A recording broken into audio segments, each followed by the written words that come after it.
you're completely engulfed into the culture. That's what it is. You're just either you're in or you're out. I mean, it's you're completely engulfed by the culture, and this kind of takes up a lot of who you are and what you are in many ways. You try to redefine that as you get older. You know what I'm saying? But in your youth, you really dive into this with 2 feet. You've spent an entire career fighting fires. But so that was a good time. We had some good times there. Socks on, socks off. So challenge your shift. So y'all sleep with your socks on, or you sleep with your socks off? I enjoyed the challenge of coming up to a chaotic scene and bringing some reason and calm to that. And rescuing the injured, sick, and dying. To the point where we'd be on box alarms, and somebody or two would be like, "Hey man, do you do anything other than teller?" It's different now. You're an officer. You're responsible for these people. Okay, you're going to be taking into these buildings. You need to make the right decisions. But that's all over now. Have a network, have the ability to reach out, and it is very much important for leadership to say it is okay not to be okay. What do you do when the sirens stop? The passion I had to be the best master firefighter on Truck 25 is absolutely nothing compared to my passion for peer support. You've hung up your gear. Because my definition was, I'm a fireman. Like, I'm a captain, I'm a father, I'm a husband, I'm a this, I'm a that. And you walk out of the firehouse for the last time. At the end of the day, like, this is our profession and it's our career. Like, we're not here to be friends. Like, yeah, it's great if we're friends, but we should be close because we both take this job seriously and we're both invested into learning the craft and doing the craft the best that we can for the people that we serve. What do you do with your life when the smoke clears?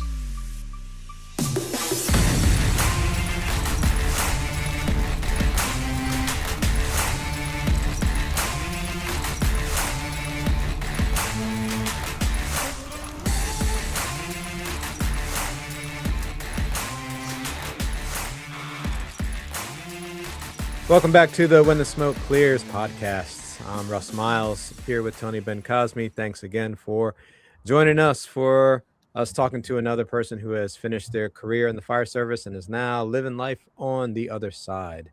Thank you again for all your support. We appreciate it very much. Tony, tell us about who is with us today. I want to thank everybody for tuning in, and hopefully we can give you some good stuff to listen to. Our next guest, good dude. I've known him for quite a bit. He was involved in a lot of stuff. He did 34 years of service, retired as a captain, was involved in collapse rescue, the collapse rescue team from Montgomery County, was part of FEMA, Maryland Task Force 1, was an instructor at the PSTA for 12 years, was part of the truck committee when we started to buy truck committee, which was tasked with purchasing new TDAs, tiller drawn trucks. And this guy was involved in a lot of stuff. He was an expert when it came to driving. If you had some questions or whatever, he was one of the guys you kind of went to and he could help you out, man. He was just a resource. And without further ado, our next guest, retired in 2021, Captain Rick Triplett. What's up, Rick? Gentlemen, how are you? Thank you for having me. Yes, thank you very much. Thank you. Yeah. I know Thank you for joining us. And we tried to get you on for a little while, and I'm glad we finally make it work. Good. Yes, good. Yes, sir. So, yeah, man, we like to jump right into our guest origin story, where you were born, what life was like growing up for you. So tell us a little bit about that. Okay. Well, I was born in Montgomery County. I was actually born at Washington Sanitarium Hospital, I believe it was called, in Tacoma Park. Washington Adventist. What's going on? Yeah, which is now Washington Adventist. I don't know why my parents chose to go there. They both grew up in Silver Springs, so maybe that's why. But they were currently living in Rockville when I was born. I have an older brother and actually have a younger brother. So I'm not sure why my mom chose to go to that hospital. I know Holy Cross wasn't around. Shady Grove wasn't around at that time. I don't know if Suburban was doing babies back then. As we know, they don't do babies now. So anyway, born in Tacoma Park. I grew up in Rockville I lived in Rockville for the first 25 years of my life. My parents bought a house in 1955 in Twinbrook. It was Station 23's first due. I lived on Lewis Avenue again until I was 25 years old with my parents. When they purchased their house in 1955, actually, some people may not know this, Congressional Plaza was an airport. Yes. That I believe closed in, I don't know, either 57 or 59 before my time. It was an airport? It was an airport. Yeah. Kind of like Laytonsville Airport, I guess, is what it was. Like a regional airport. Yeah. Yes, small airport. Mm-hmm. Congressional Plaza obviously wasn't there. And actually, as a kid, they had saved several of the hangars from the airport, and one of them they converted into a roller skating rink, which was almost behind Station 23, Congressional roller skating rink. And I roller skated there when I was in my, I guess, earlier ages up until I was a teenager. I don't remember what year it closed.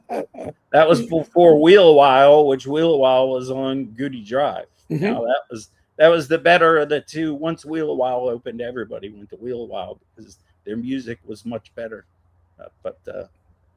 Yeah, so I grew up in Rockville. I went to Twinbrook Elementary School, Broome Junior High, which they closed many, many years ago, and then graduated high school in Richard Montgomery. So I didn't go to college. My parents didn't really have the money to send me to college, so college wasn't really an option for me. So, but I made the best of it. Yeah. So, okay. Again, I enjoyed. My first car was meant to be a car that was on the drag strip. That's where it had spent most of its life, at least a couple years before I bought it. So right. I found myself, I didn't get in trouble with the law, but I was constantly street racing my first car. You're drag racing on Rockville Pike? Not Rockville Pike, but many other places, where we get away with it and get away from the police. So right. Yeah. Gotcha. So that's the way I spent my younger years. After I was still in high school when I bought my first car. My parents wouldn't let me drive their car. So when I was a senior, I was like, I gotta save money, and did a bunch of odd jobs. And actually I played the drums when I was in high school, and I ended up selling my drum set just so I could afford to buy my first car. Wow. Hey, had to do what you had to do, right? I had to do what I had to do. Did you go back to playing the drums again? Nope, I never went back to playing the drums. And now, actually, that I'm retired, I'm learning how to play the guitar. So I go once a week for guitar lessons. I've been doing that for about 2 months. It's fun. It's a challenge. As I learn, my old fingers don't do a lot of the notes. So I'm having a lot of issues. And the guy that's giving me my lessons has kind of told me some exercises to do. I was like, man, arthritis in my hands doing some of these things. And he's older than me, and he reminds me of that. And I'm like, yeah, but you've been playing since you were 13. So your fingers are used to doing that. Right. Contort them in that way. Yeah. So, I ran around Rockville, like I said, first 25 years of my life. So I saw a lot of changes, of course, especially since my last assignment was Station 23.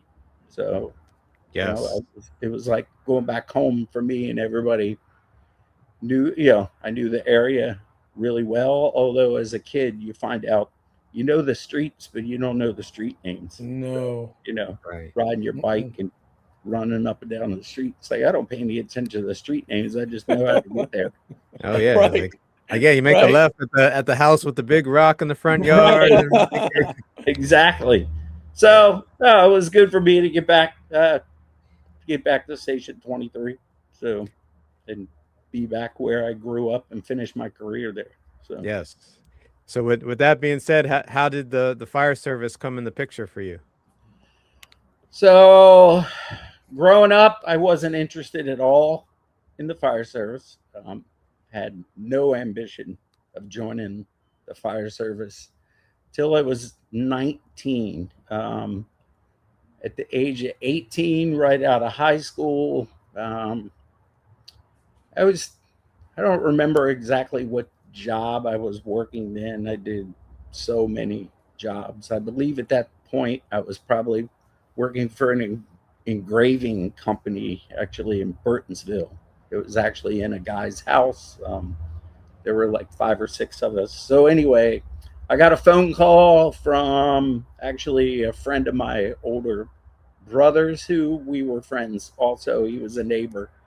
And he called me and he asked me what I was doing for a living, and I told him what I was doing for a living.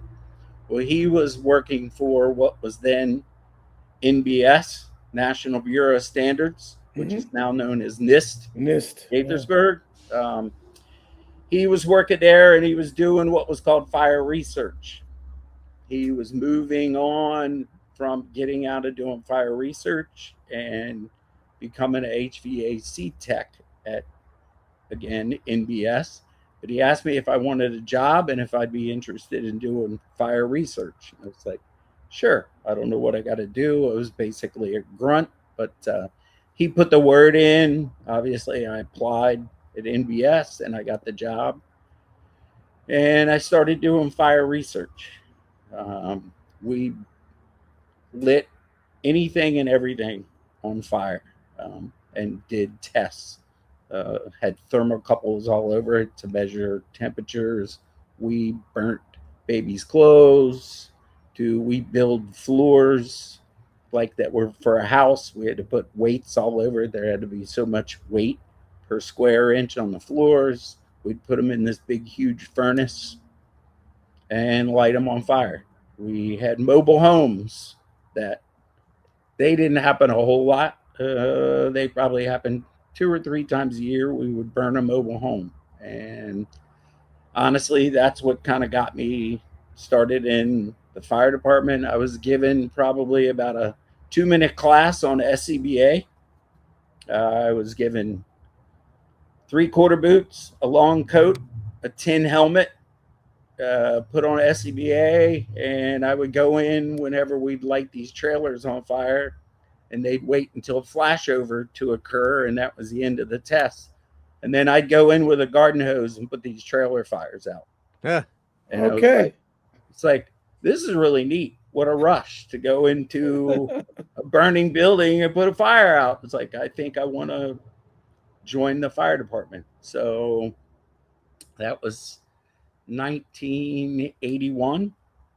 February of 1981, I joined RVFD, Rockville Fire Department, and ran out of Station 23 because I was growing up, Station 23, and I went and got EMT, Fire 1.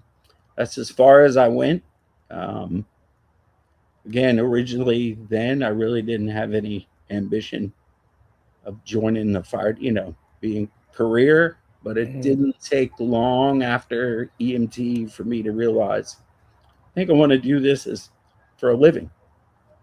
So 1982, I applied with Montgomery County. I took the test. And as you know, that was corporation days, and I didn't get hired. I had only applied for Rockville.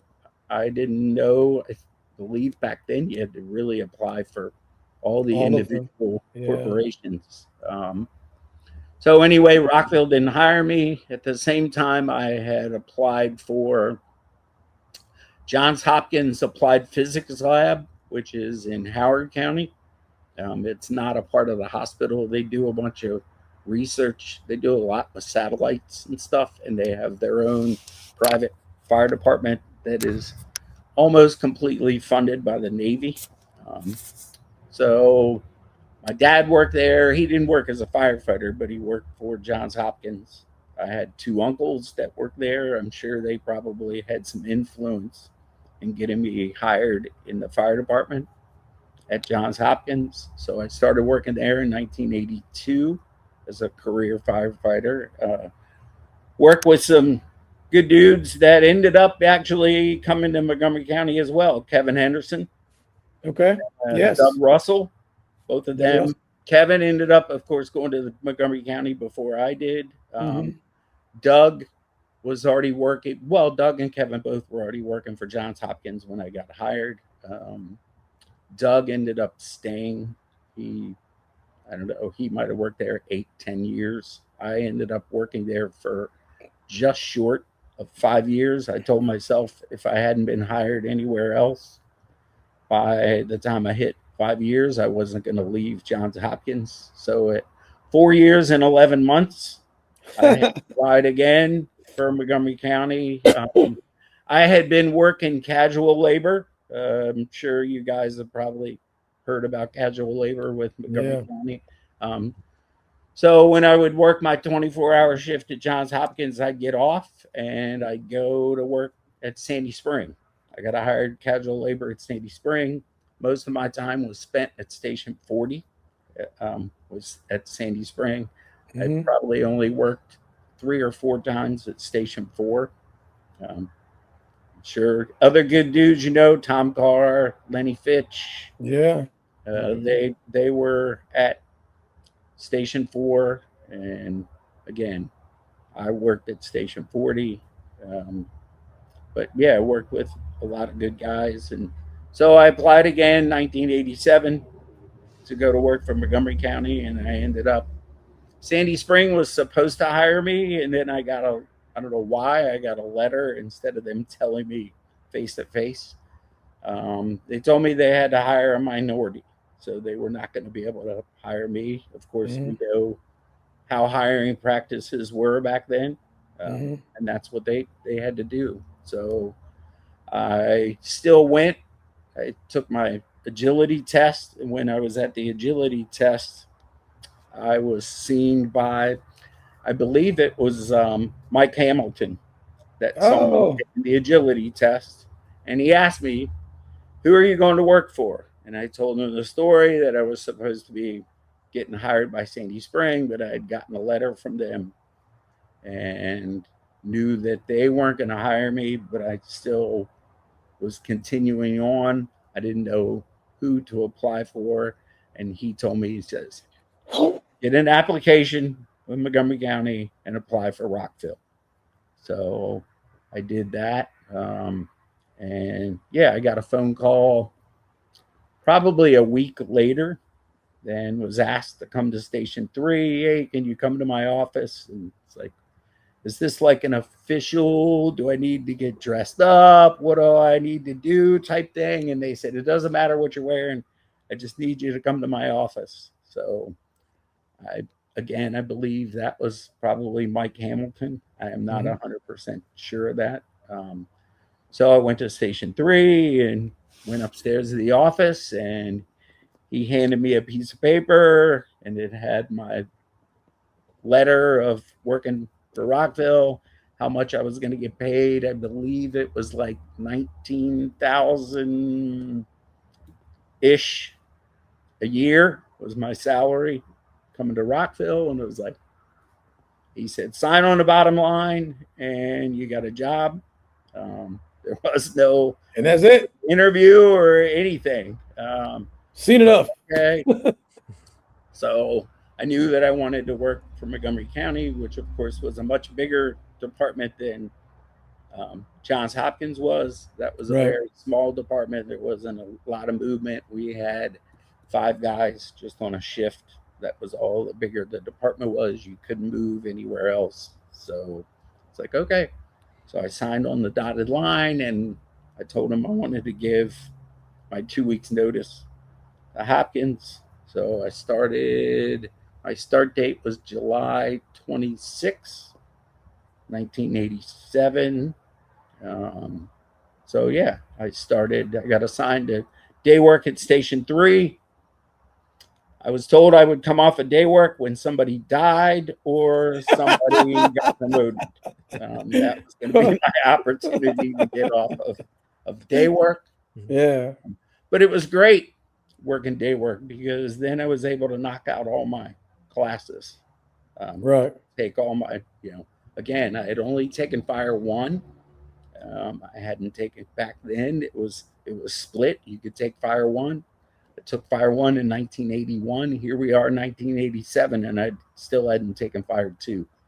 Okay. So I knew to get promoted, I was going to have to take Fire 2. So that was being on day work. I would work, 7, get off at 5 o'clock. I lived in Germantown at the time. I was married. And yeah, I'd go to class at night. Got all my classes, truck class, Fire 2, you name it. Started banging out as many classes as I could. So yeah, day work at Station 3 was great.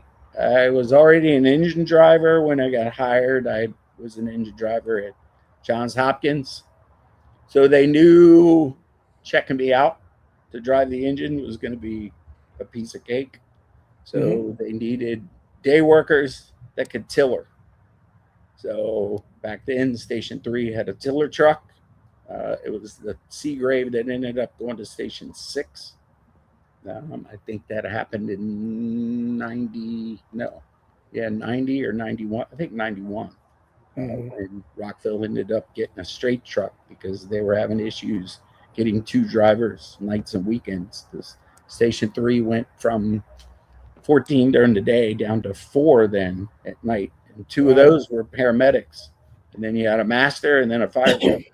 That was it. The paramedics couldn't come off the medic unit. That was it. Back when the medic units were two medics on a medic unit. Of course, there was no, ALS 1, ALS 2 back then.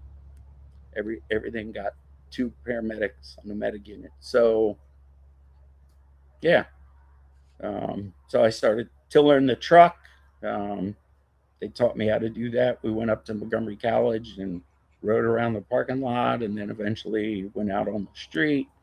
So I was pretty fortunate. After probably about 6 months of being on the ambulance, I got checked off the tiller and actually spent probably just about every day tillering the ladder truck at Station 3 for about 6 months. So you were on day work the whole time you were doing this? And I was on day work the whole time. Yeah, I was on day work for 26 months, just over 2 years. Okay.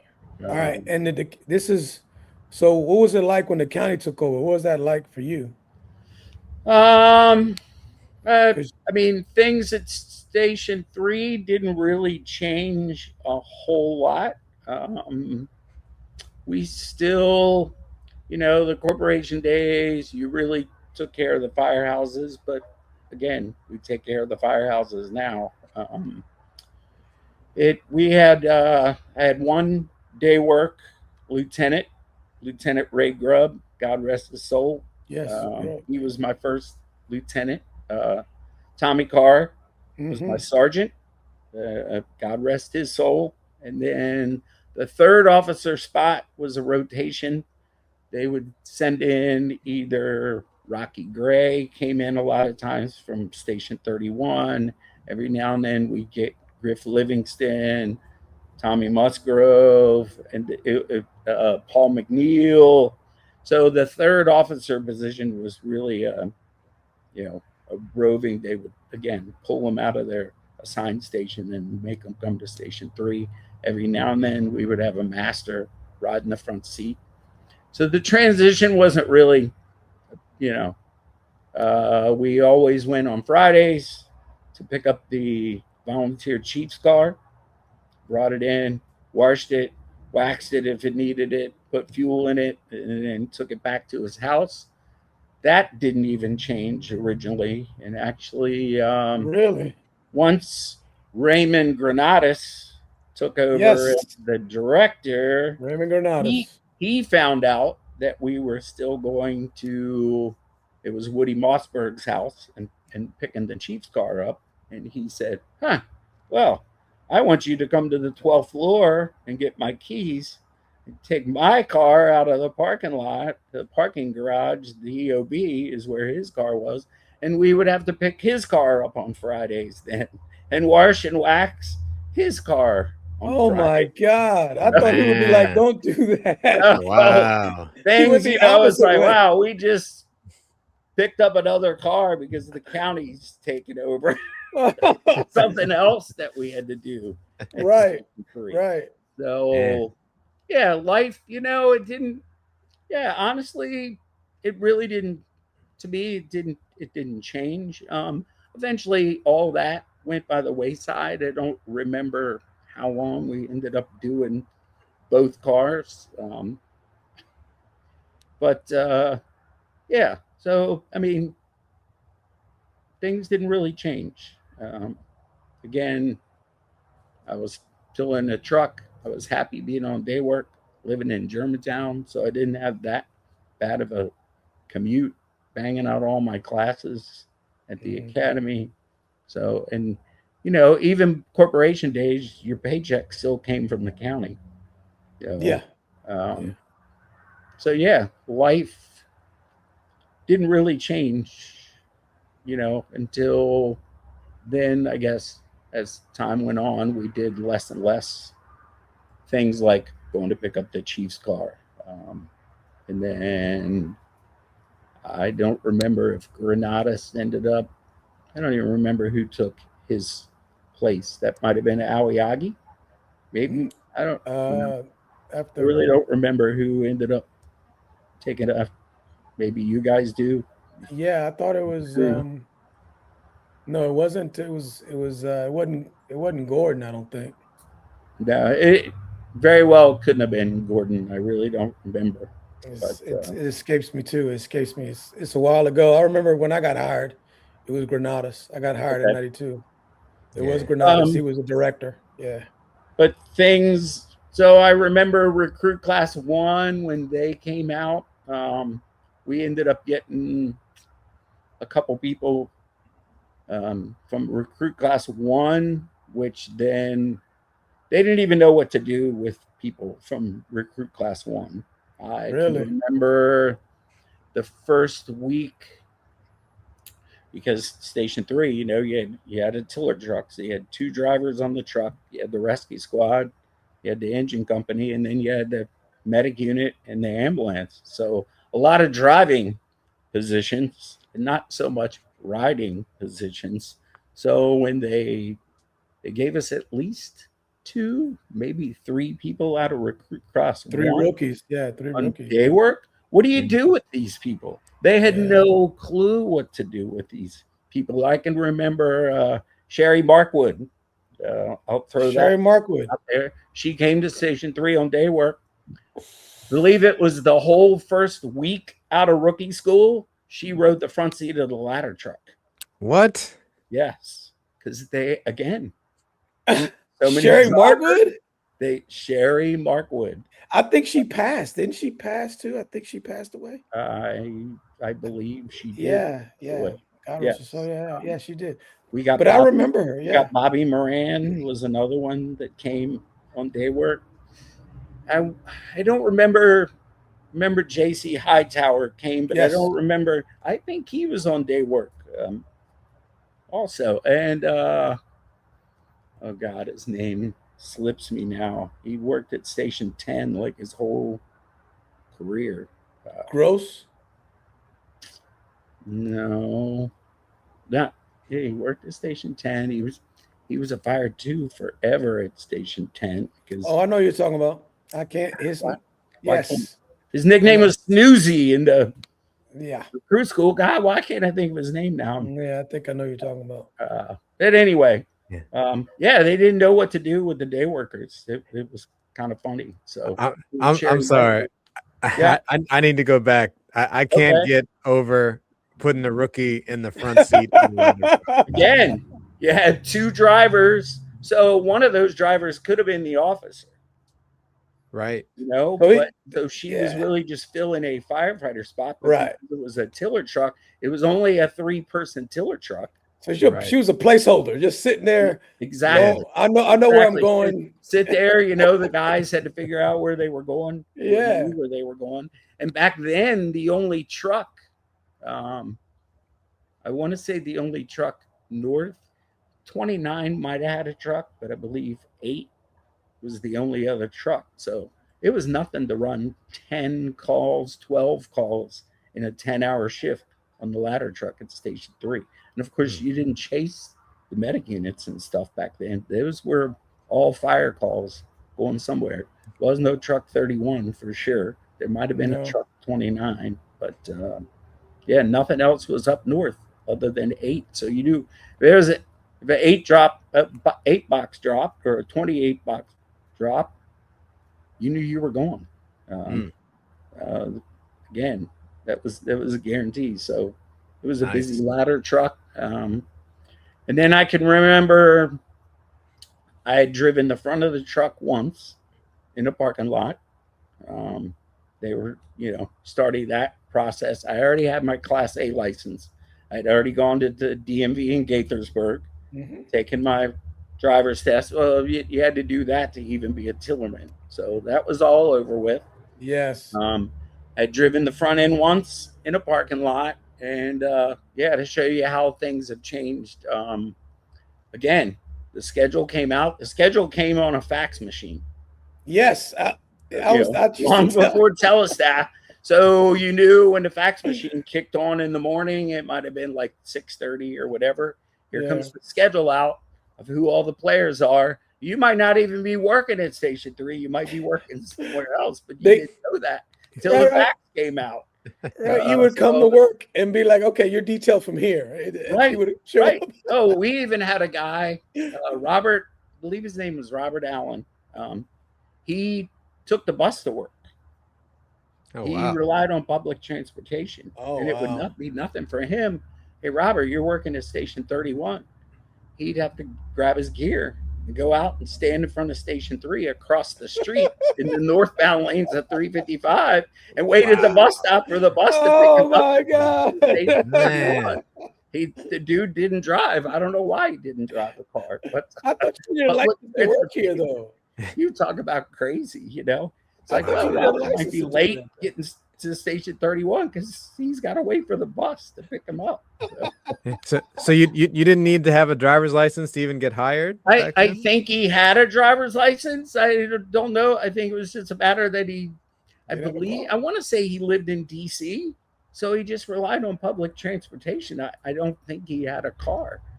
He did have a driver's license. I'm pretty sure he drove the EMS units. He never became an engine driver or anything that I can remember. But yeah, it was crazy. But to show you the checkout, I driven the front of the truck again one time in a parking lot. So the schedule comes out one day. There's no tiller, no driver for the front end of the tiller truck. Sign there. Ray Grubb looks at me and he says, "You drove the truck in the parking lot once, right?" I'm like, "Yep." He says, "Okay, you're driving the truck today." So you're good. I'm a Class A front end tiller driver. Let's go to work. Because I drove it once in a parking lot. Wow. Let's go to work. I was probably an engine driver even by then. When I got hired, the CF Mac, the cab forward is what it stood for. That's like the engines that we have nowadays. It was out being rehabbed. So the engine we were running was our model Mac. As you guys know, that's the same body as the rescue squad was. So there was only 2 seats, driver and the officer. Everybody else was riding on the back step. So there was no choice but to ride the back step. So we were still running the R model when I started getting checked out to drive. I had never driven a non-synchronized transmission before in my life. I could drive a clutch, but that's a whole different animal, non-synchronized. Yeah, it's different. If you don't know what that is, look it up. It's a whole nother animal. So I remember one day, again, Lieutenant Grubb comes to me and he says, okay, we're going out on the engine today because I happen to be riding third on the back step. And you're going to learn to drive the R model. Okay. So he gets the metal ruler out of the logbook and brings it with him. Like, why is he bringing a metal ruler with him? You learned really fast why he brought the metal ruler. So off we go. I'm learning how to double clutch. Anytime I grinded a gear, it didn't matter. If I could get it into gear, but I grinded them, he'd say, hold your hand out. I'd hold my hand out. He'd smack at the back of my hand with that ruler. Wow. So it was like, you're going to learn how to drive this thing really fast. So imagine getting away with that nowadays. But you'd come back and the back of your hand be all nice and cherry red from grinding gears. But again, that double clutching is it seems simple, the double clutch, but it's not. No joke. But I picked it up pretty quick. I don't know if it was the ruler trick or what. But pain motivation. Driving the R models, I had driven, again, clutch. I had cars with clutches in them. So, but again, that's a whole nother, because those are synchronized. But you picked it up really fast, how to drive non-synchronized and shoot. Eventually, they didn't really like it. You could learn how to speed shift, and it'd be nothing to be in third gear by the time you got to the end of the ramp, station 3. Wow. You knew how to speed shift. So that was always fun. Then you didn't even have to touch the clutch other than to stop and start. Oh, wow. But that was a whole, other time. Again, I'm sure the county had taken over by then when I learned how to be an engine driver. When did you get to 31? Because you was at 31. How'd you get involved in the collapse rescue? That was a big part. I mean, were you there? So April 1988. Again, Tommy Carr was there, and what a huge influence he had on collapse rescue, and eventually the county getting hooked up with FEMA and all that stuff. So April 1988, Tommy Carr came to those of us on day work that were still assigned to Station 3. So I had been there not quite a year. He said, hey, next week you're going to be detailed off the floor, and you're going to learn how to get people out of trenches that are buried in a trench. So we went over to the city of Rockville's property off of Rothgab, and they had dug a trench. Gentleman was there. His name was Jim Gargan. He is actually the man that invented air shores. So he taught us trench rescue. I don't know. There might have been 40 of us, maybe, because there were shift workers obviously involved as well. So we went full 5 days learning how to get people out of that are trapped inside of a trench. We not only used air shores, we got taught how to use wood shores, so on and so forth. So that was, again, a 5-day class. So that was the, if you want to say, infancy of trench rescue. Rockville ended up buying the first trench rescue pod, and they bought the little Mack to haul it around, like a giant dumpster. The mechanic at the time was Carl Marzoff. He was great at fabricating, and they used his skills to make the first trench pod. He did all the welding. I'm sure he probably had a lot of help from people at Station 3, and and obviously a lot of influence from Tommy Carr. And he mounted all the air shores and the boards and so on that you needed for the trench pod. So Rockville again had purchased the Mack to haul them in. That was a 6-speed manual transmission. I don't remember. I want to say it was synchronized, but I don't really matter. I don't really remember if it was synchronized or not. Thinking back, but anyway, they originally purchased it. It had a single axle, and I'm sure because of the weight, and they were thinking about obviously buying the other pods. I believe the hazmat pod was the second one, maybe that they ended up getting, which was a longer pod than the trench pod. So they saw a need to beef up the back. So it went away. I don't remember for how long, to have a second axle put in it. And we ended up borrowing a dumpster truck from a trash company. I don't remember what trash company it was from. It too was a back manual transmission. So Right.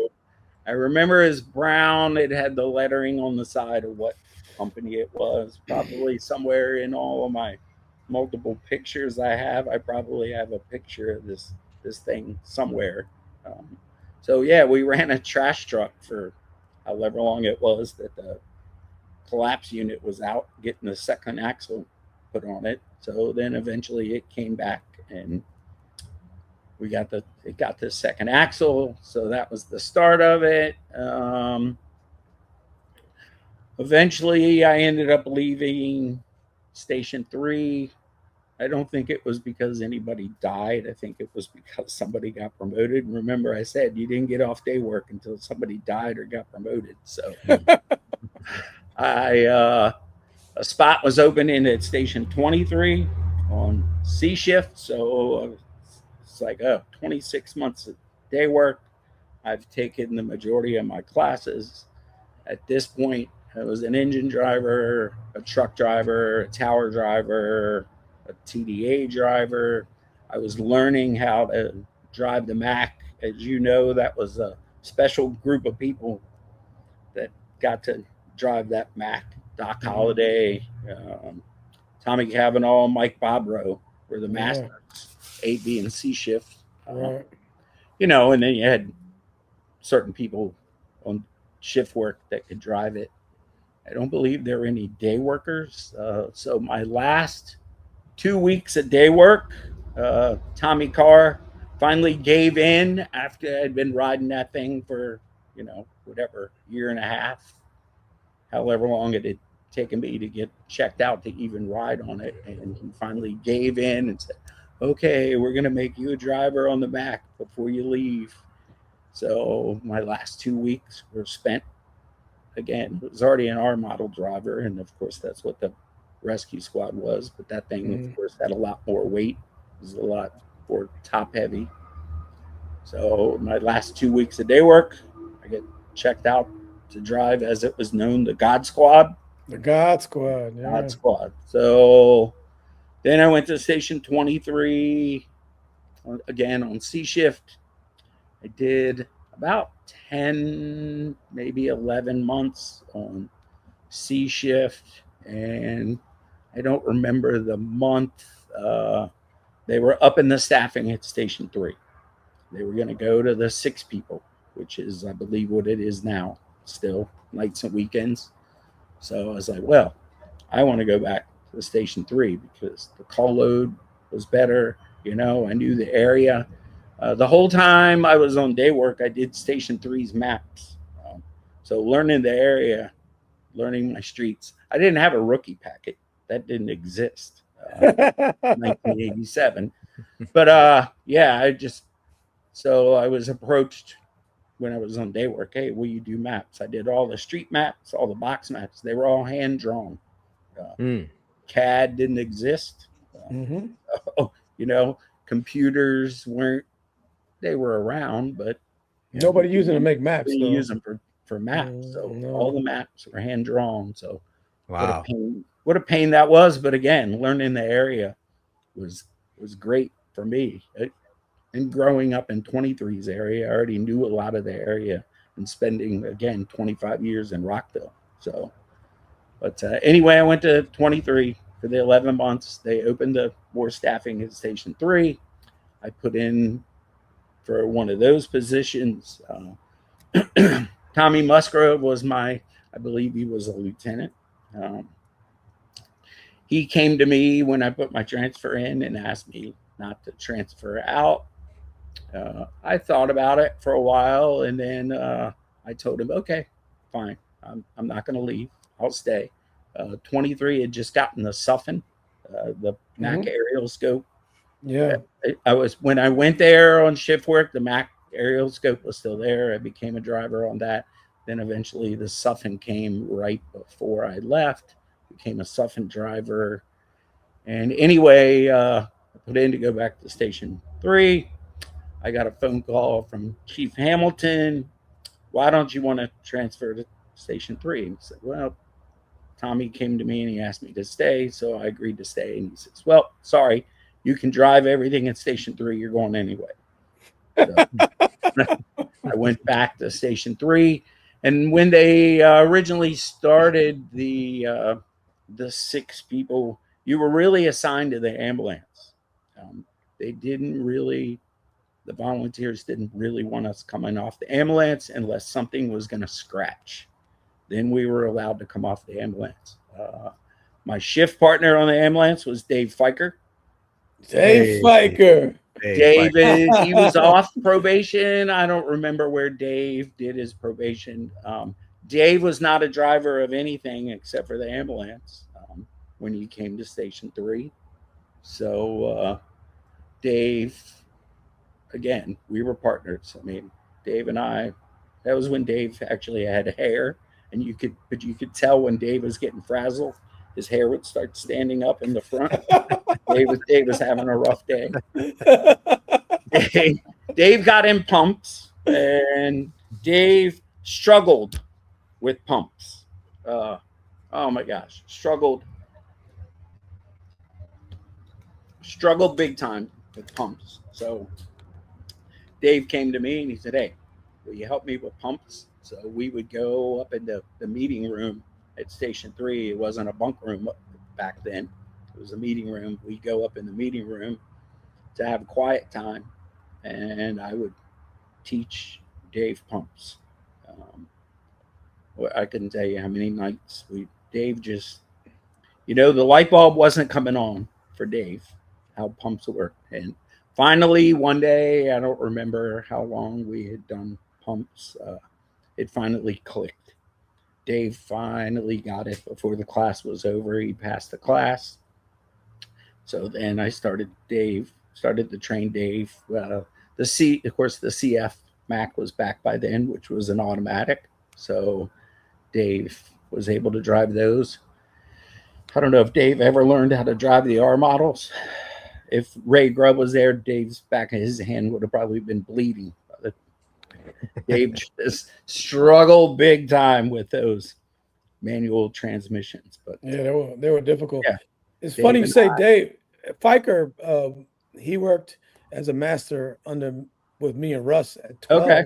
Yeah. And he ended up being very, very good at pumps. Oh yeah. He was great. I mean, he became an expert at pumps. It just took Dave a long time for that light bulb. Dave felt expert. So bad that he just ate up so much of my time. He felt so bad. He purchased me a job shirt and had it embroidered with my name. And he gave me a job shirt for getting him through pumps and hydraulics. Yeah, that sounds about right. Yeah. Oh God, I loved working with Dave. He was so much fun on the ambulance. We made the best of it. Oh my gosh, him and I were great partners.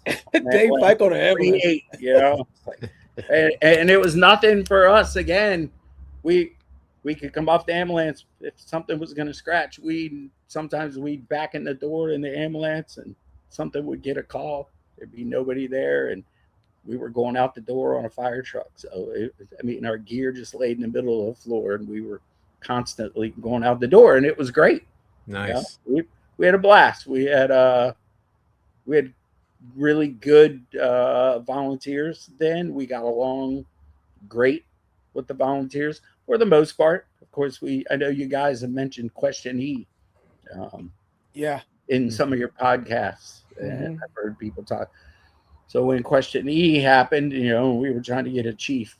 Things really got ugly. Just Volunteer- just a refresher. volunteers. What question is? Question was a referendum that they put to the voters in Montgomery County about us having one chief in charge of the volunteer and the paid at the same time. Right. And that's what kind of like it was a divide there. Oh, Yeah, I mean you remember it was a big divide. divide. I remember it well. Yeah. They hung banners up one night at Station 3, actually on B shift, and we actually, I don't remember if we took the engine. I believe we took the engine, and we went out on the air because it was almost like a hostile work environment. Right. It got really nasty. The original questionee failed, and of course, then back then, I don't know if the journal still exists. I mean, the journal posted pictures of the volunteers celebrating that we weren't getting one fire chief, and yeah, that was a big rocky road. Being at a firehouse that was, again, nights and weekends, you were outnumbered, so it was like a roller coaster ride sometimes working in a volunteer house. But Station 3, I would say, was probably my favorite firehouse to work at. Not necessarily the shift, of course. I mean, I loved my shift, but there were only 6 of us on a shift. I had Joe Haponia was one of the medics there. I had also worked with Joe. He was a medic at Station 4 when I was working casual labor at Sandy Springs. So Joe was there. Brett Bestpitch. I'm sure his name probably hasn't come up much. Brett only stayed with the county, I want to say, a year or two. And I rode the medic unit. The medic unit, the staffing, oh my gosh, the county changed the staffing so much. It was a 2-person medic when I got hired. Then eventually it went to it had to be 3 people. 3 people, yeah. In it. So it had to have an EMT. So I spent a lot of time on the medic unit then. And actually, usually I would ride in the back because the medics didn't get a whole lot of time driving. Joe Haponia, again, was the sergeant. Dwayne Dutrow, when he got hired, he came to Station 3 on B shift. He was one of the other medics. I guess Brett Bestpitch had probably left by then. So that was when Dwayne came. Oh my gosh, we had so much fun on that. Probably sometimes too much fun on the medic unit. But then, of course, then the staffing changed again. It had to be 1 EMT and 1 medic. So, the medic unit staffing was all over the place. Again, we didn't really chase the medic unit back then. So, gotcha. And was that still when you had the lieutenants on the medic unit as well? Yes. Lieutenants, there was a short time there, they were even sergeants. And then eventually the county did away with sergeants. All the sergeants became lieutenants. Lieutenants became captains. Captains became district chiefs, is what they called them. The medics, I remember then when the medics came off the medic unit and they started riding fire trucks. Well, a lot of those guys, they were medics in recruit class. And here they were a lieutenant on a medic unit, and that's all they had ridden. And now, boom. 2006. You're assigned. I didn't remember the year. Yeah. They started riding fire trucks. And a lot of those guys didn't have even any fire experience at all. I remember one night, I was a master.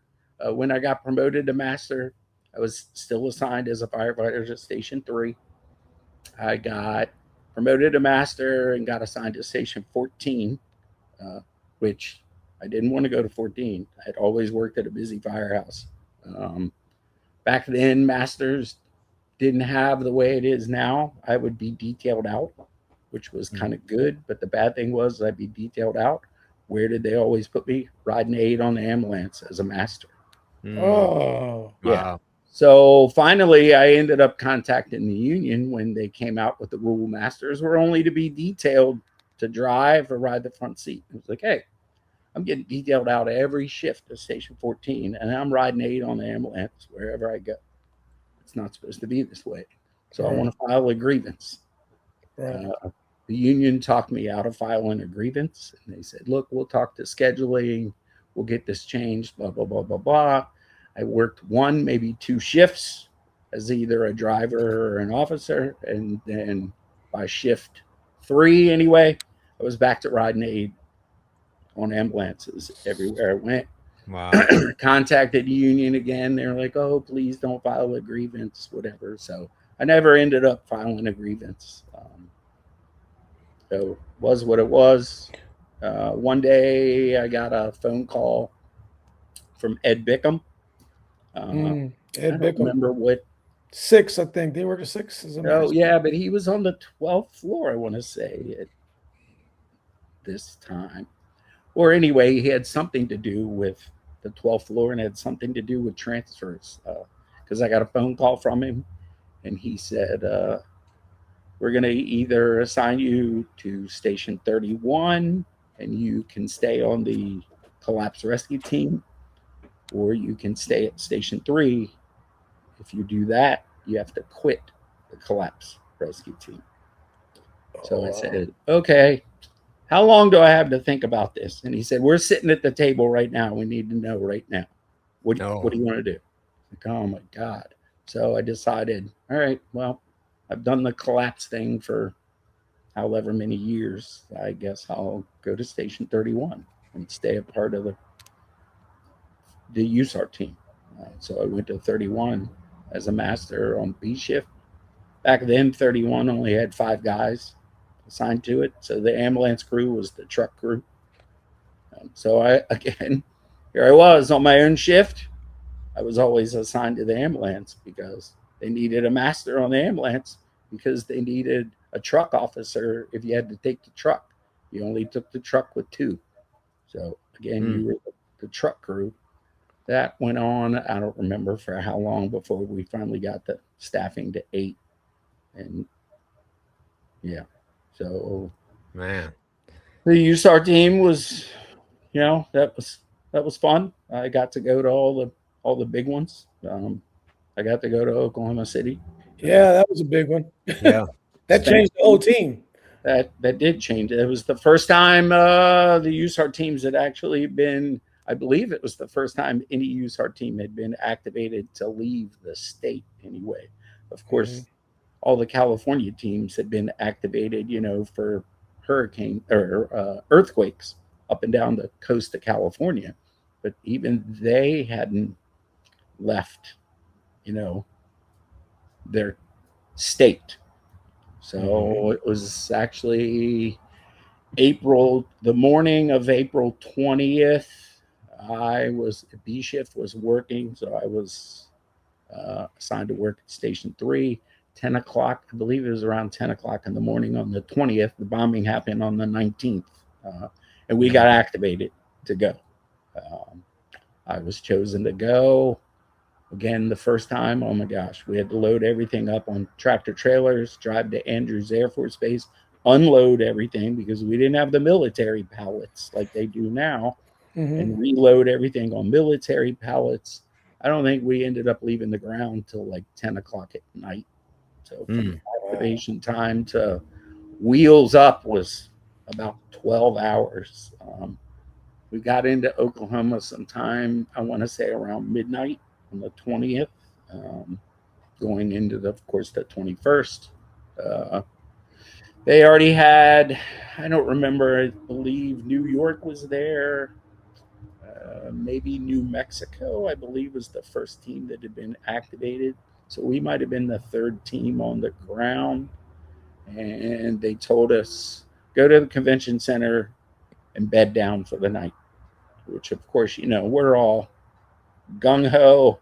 Yeah, here we are on a plane, a military plane, flying to Oklahoma City. We land, and they say, okay, go to bed. Who the heck can sleep? Right. Your adrenaline's so pumped up. We slept on army cots at the convention center. So then we got assigned to days. We started at 7 a.m. and went to 7 p.m. then for the next 9 days. Of course, that was a big one. Again, the people of Oklahoma City, oh my God, we were like gods to those people. They took such good care of us. I still receive Christmas cards from Oklahoma City. Wow. Wow. Get invited back in April. I've only ever been back once. I went back for the 1 year anniversary. There was probably, I don't know, 15, maybe 20 of us that went back for the 1 year anniversary. That was the last time I went back.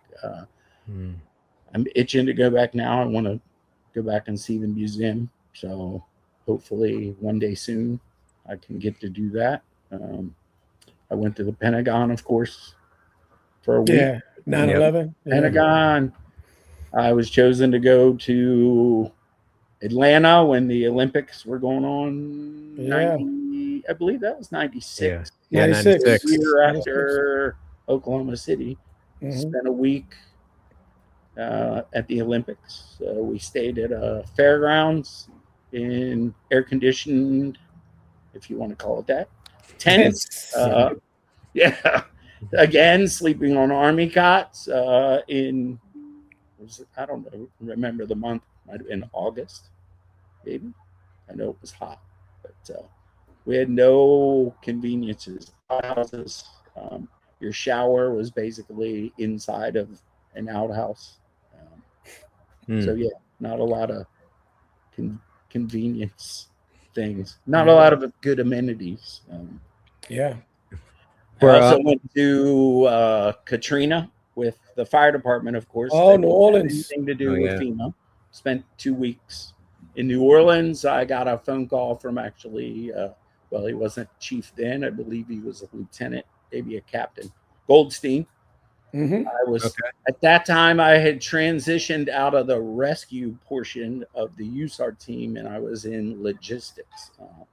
And even eventually I ended up becoming a safety officer for the USAR team as well. They sent me to classes for all that. I went to Texas to learn how to be logistics specialist. I went to Manhattan to become a safety officer for the USAR team. But anyway, because I was on logistics at the time, Goldstein called me and he said, we had just gotten the box truck on the USAR team. And he said, I need somebody to drive that to New Orleans and be head of logistics in New Orleans. I don't know how long you're going to be there. So I said, okay. He said, who do you want to take with you?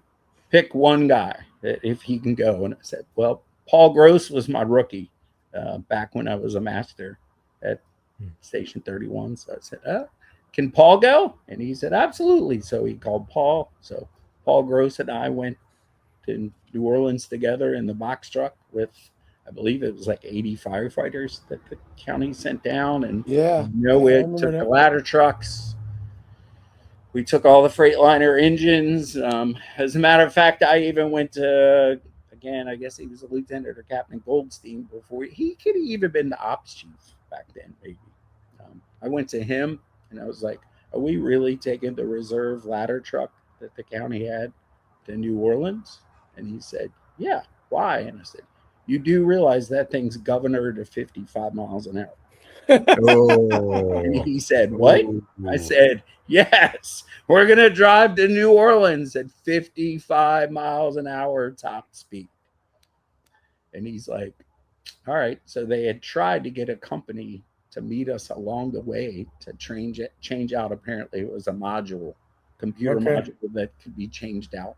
That never ended up happening. So we drove all the way to New Orleans at 55 miles. Oh my God. I can't remember how many hours it took us to even get to New Orleans. It was more than 24.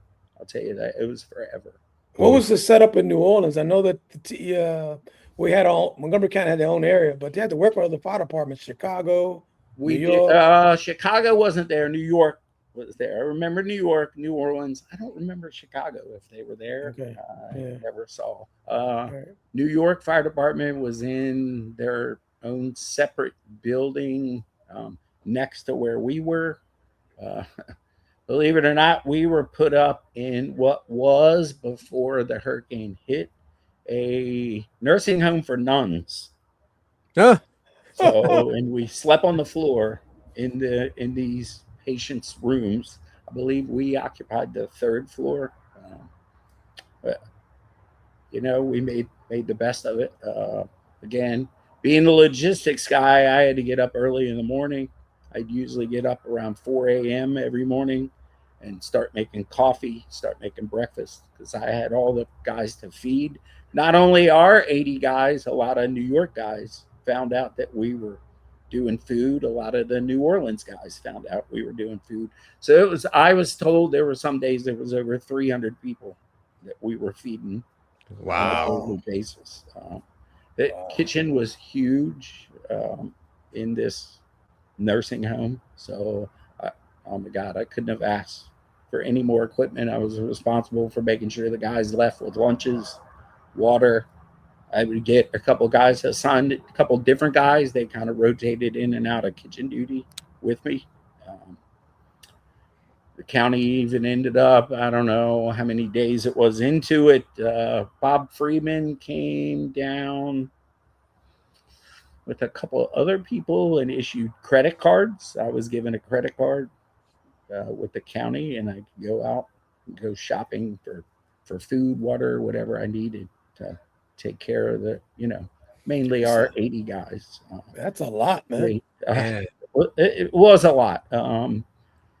Again, at this place, I don't know, I guess they had a generator. They had never lost refrigeration or the freezer. So they had big, huge walk-in refrigerators, walk-in freezer. They told me I could take whatever I wanted out of these things. Oh my God, one day I went in there and I found they had beef tenderloin, tons and tons of beef tenderloin. I cooked up, I couldn't tell you how many beef tenderloins, slow cooked them all day. And so guys ate pretty good when we were in New Orleans. Of course, they were out working during the day. I was stuck in the kitchen. It was rare for me to get out. A couple times, actually, we brought Montgomery County police with us for protection. Of course, from all the news, How bad was it? What was the landscape? I was going to ask you, what was the landscape? Pretty much so. We really didn't see many civilians. We did go by. Remember, the convention center was like a epicenter of that, and the New Orleans Saints Stadium. I remember we went by the convention center, and oh my God, just so much trash and debris all around that place. I ended up getting out one day actually on truck 31, which we had driven down there. Had a couple guys with me. I don't remember who. We ended up driving down to the stadium and making a photo op out of truck 31 in front of the stadium. Yeah, Superdome. And actually, right up the street from the stadium was Bourbon Street. So I may have driven a ladder truck down Bourbon Street. Yeah. So I decided, there's Bourbon Street. I'm driving right past it. I stopped underneath the sign at Bourbon Street, blocked what little bit of traffic there was, because actually just beyond the stadium was still underwater. You couldn't even drive down the road beyond the stadium. Oh, wow. So luckily, Bourbon Street was the opposite direction. I happened to see Bourbon Street, stopped underneath the sign, took a picture of the truck underneath Bourbon Street, and then I drove the truck down Bourbon Street. So I can say that I drove a ladder truck down Bourbon Street while in New Orleans. So you were a master at this time, right? You're still a master. I was a master at that time. I really had no ambition to be an officer for the longest time. I remember, I was a master for 16 years. I took the master's test in 1992, so I had 5 years on the job. Took the master's test. I got some encouragement from shift members that told me, you're never going to pass the master's test the first time you take it. So I took it. I was only on the qualified side of the master's list. And back then, master's lists were huge. I don't know what they are now. They're pretty big now. Yeah, still big. It was like 50 some on the well qualified, and there was, I want to say there was 70, almost 80 of us on the qualified side. So back then, of course, seniority played a role. Of course, 5 years on the job. I wasn't very senior, but I lucked out. I got promoted off of that list. Actually, I even did well enough. I went on to take the Sergeant's Assessment Center in 1994. I'm sure, I know you guys have heard this on the podcast. You know, back then, study material wasn't given to you the way that it is today. No, you got to look for it. Yeah. The books that you had to read, you either purchased them if you could find a place to purchase them. You know, Amazon didn't exist in 1992. Right. So you could go to the libraries in Montgomery County. They had, I believe, like 5 copies of every book that was on the study material, but you weren't allowed to check them out. You had to go to the library and read them. So I spent a lot of days at the library reading books. I had no clue. Nobody told you what an assessment center was back then. You know, that was all hush hush. They didn't want to give any information. So to even figure out what an assessment center was, I found out they had videos at the National Fire Academy in Emmitsburg on assessment centers. Okay. So one day I drove up to Emmitsburg and I was still living in Germantown at the time. No, actually, it was right around that transition of when I moved. Actually, I moved into Frederick County. But anyway, I went to Emmitsburg. Oh my gosh. They had 2 VHS tapes that were in black and white. Right. They were so old. Black and white videos on a VHS tape to try to learn what an assessment center was. Right. It really didn't teach me anything other than I was going to walk into a room and there were going to be these 3 evaluators evaluating me. So anyway, I took the Sergeant's Assessment Center. I didn't pass. I was in the high 70s. Sorry. So I didn't make the list. High 70s? No, I guess maybe high 60s, because in the cutoff at 70. Yeah. So I was in, I guess, the high 60s. So anyway, that was no big deal for me. Again, I just took it really for the experience. 94, I got promoted to master off of that list. I was happy. I was very content. I didn't want to supervise people. I didn't want that responsibility. I was happy once I finally got a home at driving. I think I did it really well. I love driving the engine. I did that a lot at 31. They had the Freightliner. Everybody hated the Freightliner. I loved it. I love the Freightliner. That Freightliner. Really? So cannot break them. Cannot break them. No. Oh my God, you couldn't. Yeah, like I said, we drove into New Orleans. And, they all made it back. Of course, the county reserve truck even broke down going to New Orleans too. So not only were we doing 55 miles an hour, it broke down too. We had mechanics with us who, I don't remember how long we were on the side of the road. They fixed it. That thing. But anyway, yeah, love driving the Freightliner. I don't know if 30, back then there were no speed rules. So that thing would almost do 80 miles an hour. And we would do it. Wasn't no 15 miles an hour over the speed limit. You drove as fast as you could. So. No, that was before we had a driving coordinator and all that other stuff. Yeah, you're right. Oh yeah. I can even remember Mike Steed was on my shift at 31, and a lot of times him and he'd be driving the engine, and I'd be driving the truck, or vice versa. And he was always like, "I don't understand. When I'm driving the engine, you can keep up with me on the ladder truck. I don't understand how you can do it." So, I don't know, Mike. I guess I just drive it different than you do. And then when he would drive the ladder truck, I would drive the engine. He'd be like, "I can't keep up with you. What's going on?" I don't know, dude. I guess I'm just good at driving. But I think Mike Steed's even still on the job. He is.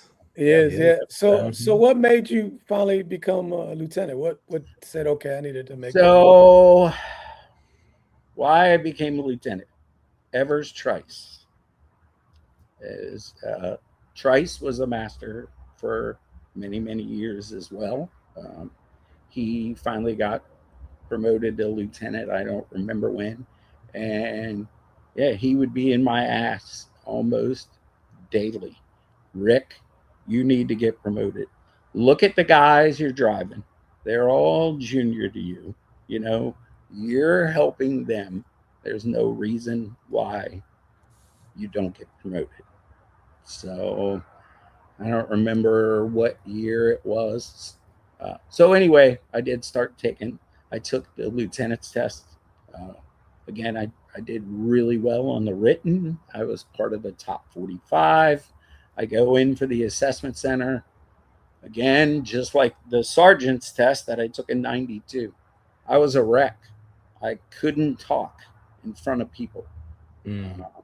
My knees would start shaking. Oh, God, I was just, again, I would go in, and again, I failed it.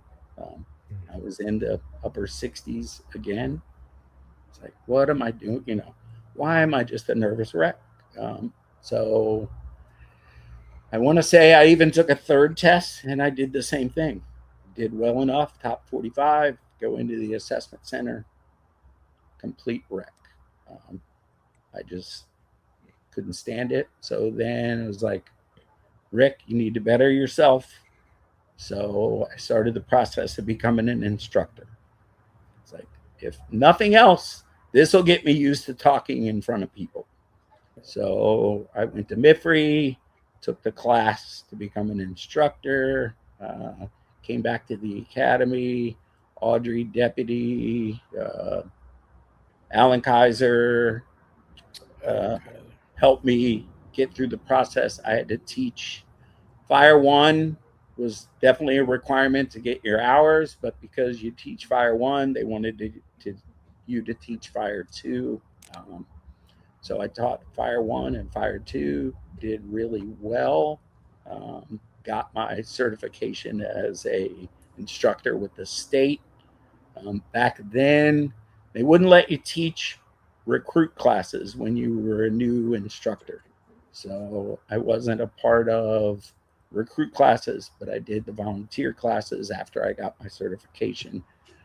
I don't remember how long I did the volunteer classes. And then eventually, I don't remember the recruit class number, the one that had like 80 some or 90. That huge recruit class came out, and they saw the writing on the wall. I believe Randy Carter was in charge of the academy, Captain Carter. And he reached out to myself, Matt Callens. He was doing the volunteer classes. Yeah, Matt Callens. Yeah, there were a couple other of us that had been instructed. Matt became an instructor, I want to say a year or so after I did. But anyway, we got a letter from Randy and said, if you would like to teach the recruit class, because they knew, again, they were going to be hurting for getting enough instructors. They split that class in half. 40 plus did fire side, and then 40 plus did the EMS side. And then once they were done, they flip-flopped. So I made the mistake. I signed up for every day I was off, and I was hired at the academy every day I was off. So wow. If I wasn't working in the firehouse, I was working 10 hours at the academy during that entire recruit class. So, I mean, what a great opportunity. What an education for me. Again, I had only been an instructor for a couple of years. So that was how I got my foot in the door to start doing recruit classes. And then I did recruit classes until like a couple weeks before I retired. The last recruit class was in. My last class was actually a burn at MIFRE, so it was good. But yeah, nice. Yeah. So you take the lieutenant's exam. I remember, if my memory serves me correct, you became a lieutenant and you was in the float pool, right? I was in the float pool my entire time as a lieutenant. I was originally assigned, when I first got promoted, I was originally assigned to Battalion 1. I didn't mind working in Battalion 1, but my home life wasn't, how would you say, suitable for working in Battalion 1. Because I lived in northern Frederick County. I lived in Thurmont, so it was quite a haul home. Oh yeah, that's a distance. Yes, I still had a kid in school that I tried to take to school as much as I could. So if I could be home like by 7:30, I could still get him off to school because my wife was working at the time. So when I got assigned to Battalion 1, I remember my first shift, I was working at 16, and I didn't get relieved early. And then, of course, I had to fight the Beltway traffic to get out of Silver Spring. Of course, 270 traffic wasn't bad, but I didn't get home until like after 8 o'clock in the morning. Right. So, Yeah, like, man, this Battalion 1 thing, I mean, again, working in Battalion 1 didn't bother me at all. I was happy to be working in the 1st Battalion. You know, it was something new for me. I'd been in the 3rd Battalion my whole career. But I got a phone call from Jay Carp. He had just been promoted to lieutenant. He got assigned to the 5th Battalion. And he asked me, he said, "Hey, you want to trade?" It's like, absolutely, because the 5th Battalion was going to get me home in time, and it was going to take care of my home life, which, of course, we all know that comes first. So Jay Carp and I switched the next transfer meeting. Back then, transfer meetings were every month. So I got assigned to the 5th Battalion, which wasn't my first choice either, because we all know the 5th Battalion was slow. I bounced around a lot between like 17, 9, and 14. They're pretty much so my home. So I did that about 2 years. I stayed in the 5th Battalion, and an opening came up in the 3rd Battalion. I was like, I don't see any permanent spots that I want to be at are going to open. I know that it's going to reset my 18-month clock, but I don't care. I want to get out of the 5th Battalion and be busy. So I transferred to the 3rd Battalion, which was a much better fit for me. I even got assigned to Station 8 for about 7 or 8 months while Jamie White was out on, he had his knee operated on. So I worked at 8B with Curtis Poole, was the captain. Again, worked there for whatever, 7, 8 months. It was great. So I stayed busy. And then everybody, of course, and I even realized, like, I might as well get promoted to captain. At that point, really nothing different between being a lieutenant and being a captain. That's right. 3 years of being as a lieutenant, I was then eligible to take the captain's exam. I took the captain's exam. There was only 30 of us that took the captain's exam, and 25 of us passed. Okay.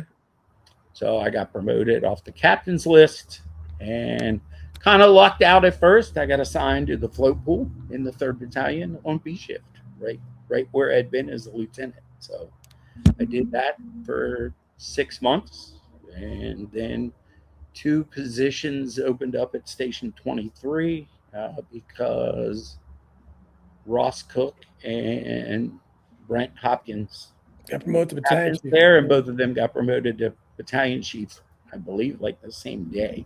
So that opened a spot on C shift and a spot on A shift at 23. It was like, oh, well, that's where I started my volunteer time in 1981. What better way to end my career as a captain at 23? So I went to 23. Well, it was kind of weird. After my first letter to transfer to 23, they didn't move anybody into the A shift spot. Bruce Gibbs got the C shift spot. And there was nobody got moved into the A shift spot. I was like, huh, that's interesting. I'd put in for both. But anyway, the next month, I kind of decided I kind of like this float pool captain. I'm not even going to put in for 23. The next transfer, I'm just going to stay afloat for now. oddly enough, they had a transfer meeting, and all of a sudden I got an email or a phone call, I don't remember which, and said, okay, you're going to 23A shift. Doug Hinkle was my battalion chief, and I called Doug and was like, I'm going to 23 on A shift. I didn't put in a transfer. And he said, 6-month old, right? I don't think that existed then. Okay. But anyway, he said, well, are you happy going to 23 on A shift? And I said, yeah, I am. And he says, okay, don't say anything and take it.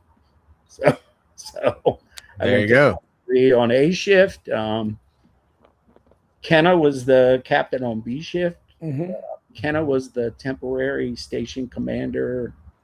Because I don't remember if Brent or, his name just slipped my mind. Ross.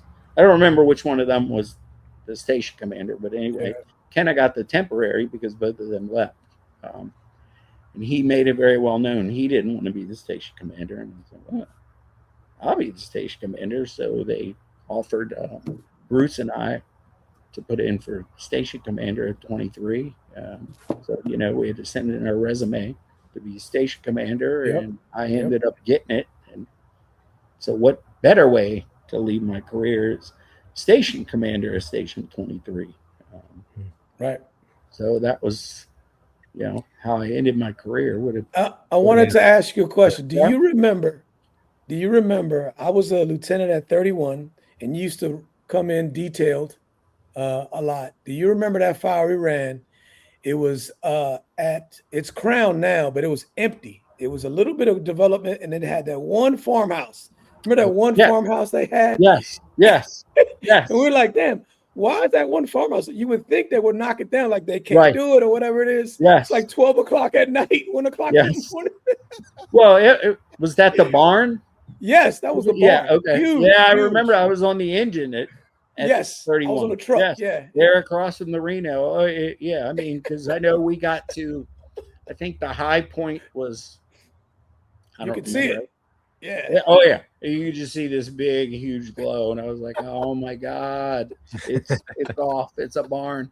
I never wanted to run barn fires. Oh, yeah. I do remember it. Yeah. It's like, oh, God, we laid out so much hose. And, we were there till the morning. We were there till we got relieved. I think actually C shift ended up kind of cleaning up a lot of that. Yeah, we set up master streams with the tower and everything, with the truck, rather. Yeah, we had the tiller truck. Yeah. I remember Hoppy was driving the tiller truck. Yeah, he was. He didn't pay any attention to which way the Yes, you remember that. turret was pointing, and he was going right to rehab, and all of us took a shower that night. Oh, no. Pulled us all sitting in rehab. We're like waving them to the left. And they fired up the master stream. Yeah. Yes. Oh my goodness. So, how long were you the captain at 23?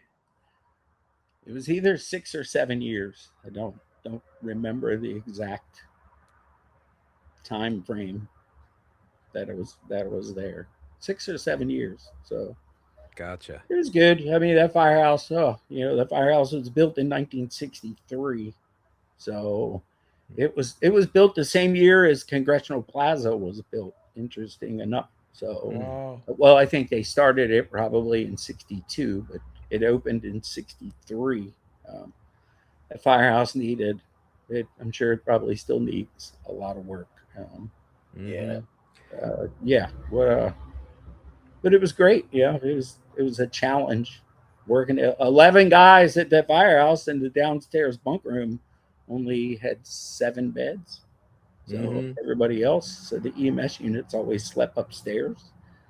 Actually, when I first went there, some of the guys on the engine or tower would even sleep upstairs. And I can remember, I still am, unfortunately, a very light sleeper. I would always hear the pre-alert, and it would wake me up. It didn't, I didn't know who was going when the pre-alert would hit, but I would jump up and run to the engine room and get dressed. Right. And the guys finally realized, it's like, man, how'd the captain get out of here so fast? It's like, those 3 beeps, back then it was 3 beeps. It wasn't the new pre-alert yet. It's like those 3 beeps wake me up, and I don't care where it is. I'm gone. I want a head start. Right. It'd be nothing for my driver to get in, and I'd already be seated, belted, and all my gear on, ready to go before he would even get in. Those guys soon realized we can't sleep upstairs anymore.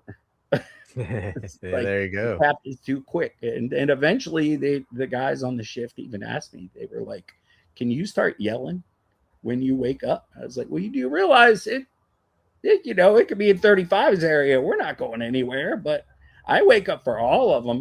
By then we had gone to the new pre-alert. It's like, you realize it could be anywhere, and I'm waking up. But if you want to wake up, I'll yell. So I started yelling box in the middle of the night to get people moving. As a matter of fact, I can remember one night, Dre Rich was driving me on the engine at 23. He was sleeping upstairs. And, when you're coming out of the bunk room at 23 in that hallway, even from downstairs, there's that window in the door that you can see out in the engine room. Well, that window is straight to the officer's seat. And Dre, I remember him saying, he heard the pre-alert. I heard the pre-alert. He got up and he was so happy. I remember him thinking, he said, I'm going to beat the captain to the engine. And he said he got down them stairs and got in that hallway and looked out, and I was already standing there and my pants were on and I was throwing my coat on. He was like, how in the heck did you beat me to this engine? I heard the pre-alert. I'm like, I don't know. And actually it was boxing 23's area. We had a working fire on Rockville Pike. We rolled down Rockville Pike and could see the glow. It was an automotive center on fire on Rockville Pike right by McDonald's. So Dre was so mad. He said, man, I thought I had to jump on you. You got to be better, I guess. Sorry, Dre. So that was when he realized I can't sleep upstairs anymore. Yeah. So, and then again, eventually my guys even had me yelling in the middle of the night to wake them up. So there you go. They would be behind the 8 ball. Yep. Yeah. So what was the thing that made you say, okay, it's time to start hanging this thing up? I had always told myself I wanted to top out. Back then, the longevity steps were, I believe, the end of 24 years and the end of 28 years, which I know that's now less, right? Yeah, it's like further down. Yeah. The second one, isn't it like the end of 25 years or something like that? Something like that. So anyway, my whole career, I had told myself I wanted to top out, no matter what rank I was. Of course, I never envisioned myself being a captain, but so I had topped out. I was done my 28th year, so I was in the year 29, and I did a little bit longer, but I knew, I was like, eventually I got to the point of where I was 57, and I told myself, you really don't belong in the front seat of a fire truck at 60. Yep. So, my body had held up pretty well. My whole career I'd been off. I sprained an ankle. I pushed myself to come back to work. Of course, broke doctor's orders. I was back to work in a week. I was working at Station 3 then on shift work. I came back to work. I kind of, being the master, and I wasn't the senior master. Tommy Cavanaugh might have still been on the shift. I don't remember. But I kind of had control of riding assignments. Oscar Garcia was an officer there. I don't remember who, when Station 3 B shift was a revolving door of officers. I don't remember who the B shift captain was at the time, but we had Richie Bowers for a while, but I don't think it was Richie. But anyway, I came back after the week. My ankle was still swollen, still hurt like hell, and I didn't care. I wanted to come back to work. So I came back to work and was like, I'm going to assign myself driving the engine today. That I'll take care of my ankle. All I got to do is get up in the engine, drive us there. Well, lo and behold, 10 o'clock, I believe it was around 10 o'clock in the morning, they put us out for a 3-box on Cove Lane. As anybody that knows Cove Lane, that's a race. Who's going to be there? 3, 23, or 31? Who's getting there first? 21 ended up beating us there, but then later we found out that was because they were on Twinbrook Parkway when the box dropped. So they were literally very close. So here I am, sprained ankle, driving the engine. We ended up really first due because the hydrant that 21 took was dead. I remember, Jill Stutz was riding the front seat of the engine at 21, and I don't remember who was driving, but anyway, so we ended up being the main engine. We had 3-inch hose back then. We pulled up. I mean, smoke was just pumping out at every dryer vent or vent of this building. And so about 8-10 hours later, we were finally picking up. It ended up going to 4 alarms. We burnt 12 apartments up. I remember very early on, Jill came on the radio. Again, she was at 21, and she said, the fire in the walls, the fire's out. And I'm standing outside going, oh no, that fire ain't out. Again, 8 or 10 hours later, we ended up leaving there. And then the only thing else really I did in my career was when I was a captain at 23. We were on a basement fire. I was on the tower that day, and I ended up, Lieutenant Kime who just retired. Jeff Kime just retired. He just retired. He was my lieutenant. Oh my God, what a great guy. He was fabulous. But anyway, he was doing his 360. So the guys that pulled the hand line to the front door, it was charged, and Rob Travato was on the nozzle, and I said, come on, Rob, let's go. So down the steps we went. We had fire rolling over our head. Rob hit it, and then I said, all right, stay here. I'm going to go try to find the seat of this fire. I mean, it was, you couldn't see your hand in front of your face, just total black, and it would be a bunch of plastics and stuff were burning. But anyway, so I go ahead of the hand line. I'm trying to find the seat of the fire. I can hear talking going on behind me. It was actually Lieutenant Kime had come down the stairs. By now, the fire's rolling across the ceiling again in the basement, and he tells Rob, open the nozzle up, hit that fire. So Rob opens the nozzle up, starts hitting the fire at the ceiling. At some point, he drops the nozzle down and hits me in the chest with the hose stream, blows me off my feet. I come down on my left elbow, and I was like, a little bit. Yelled to them, hey, you got to help me get up off the floor. I couldn't even get up off the floor. So they came over, they found me, they got me up off the floor. We ended up continuing on the fire, found the seat, fire goes out. We're outside. I'm milking my shoulder, typical, just like my ankle. I'm going to ignore it all. I'm thinking, I just got a stinger. So it ended up to be, oh my God, it was probably an hour and a half later.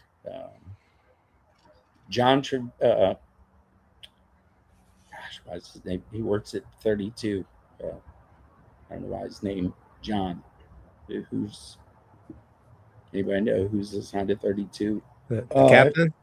Captain. I don't know right now. Horrell? John Horrell. I forgot his name. Yes. We were great friends. John Horrell sees me. I can't even pick my SCBA up and put it in the front seat of the tower. I got to do it with one hand, my right hand. I just throw it up in there. And he says, what's wrong with you? And I said, I tweaked my shoulder a little bit. He says, dude, you need to go to the hospital. I'm like, no, I'm good.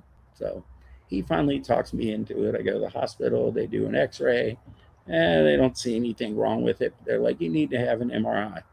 Lo and behold, I had completely torn out my rotator cuffs. Oh, Wow.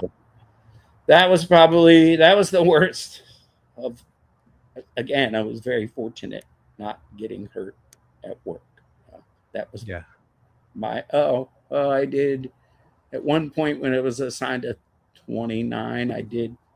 We were on a box, and I ended up in full gear SCBA picking up 2 bundle packs. And about an hour later, I went to the bathroom and I said, I've never had this lump before. So come to find out, I had bilateral hernias from picking up those 2 bundle packs wearing full gear. So Jesus Christ. But anyway, that's what kind of, I was like, it's time to go. 7. Do I really belong in the front seat at 60? So that's when I finally said, it's time to get in the drop, do my 3 years in the drop, and bow out. So you were already 57 when you got in the drop, you said? I was. So when I retired, I was actually just over 60 by a couple months. Okay. When I finally, did all the paperwork.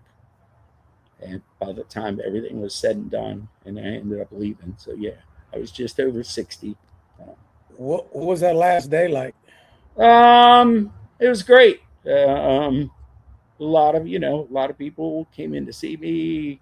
I was on the engine. We ended up running a bunch of box alarms. My last shift, there were 4 guys when I got hired, July 26, 1987. There were 3 of us hired at Rockville that same day. Wayne Lee. Mm-hmm. I still in touch with Wayne. Wayne and I talk every couple months. Chris Jeffries started at Station 3 on day work, and myself. We were the 3 people that started July 26, 87. And one other person, Matt Triplett, who I believe he was hired by Kensington. He was hired the same day. So that was, I guess, if you want to say, that was our recruit class of 4. Chris Jeffries didn't make it by my last day, but Wayne Lee and Matt, I actually have a picture of the 3 of us standing in front of the engine. So that was great to see at least 2 of the 3 guys that started the same day that I did. Nice. Yeah, but my last day it was a lot of fun. The guys, of course, put on the typical shift party at the firehouse. Good. And a lot of people, that I wasn't expecting. A lot of old timers came in that were there at Station 3 when I got hired, and even some of them that, when I was a volunteer at 23. A lot of the old Rockville guys came by to see me. So it was great. And actually, a lot of them came to my retirement party, which was in, I don't remember if it was October or November, my shift. So my official last day was November 1st, but that was by the drop. But my real official last day was, I believe it was September 29th or September 30th. I left 2 months earlier. I had sick leave. For people who don't know, I have a handicapped son at home.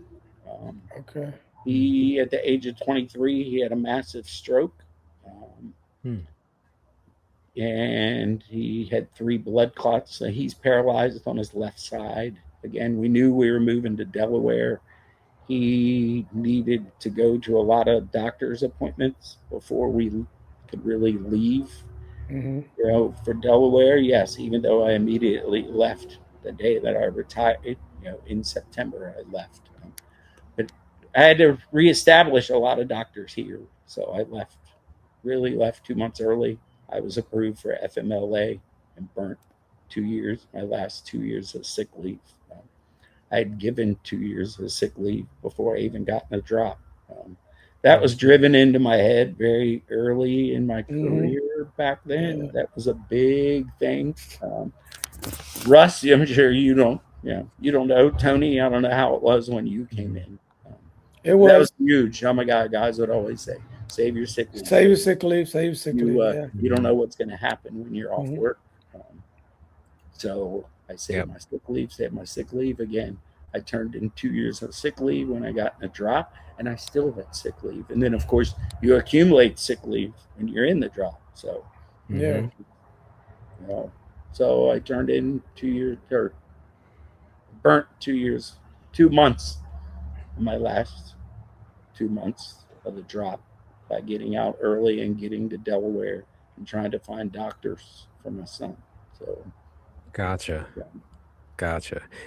So after your official last day and you move up to Delaware, so what was that first month like of being retired? The first month, so my house actually they didn't start building my house until October. So I rented a townhouse from Tim Brown. I lived in it's called town called Selbyville, which is still Delaware.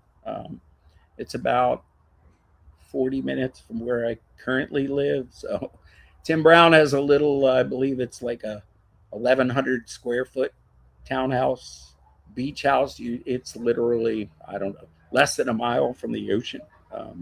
So Tim had been doing that. There were a couple guys that had retired from the fire department that lived there before me.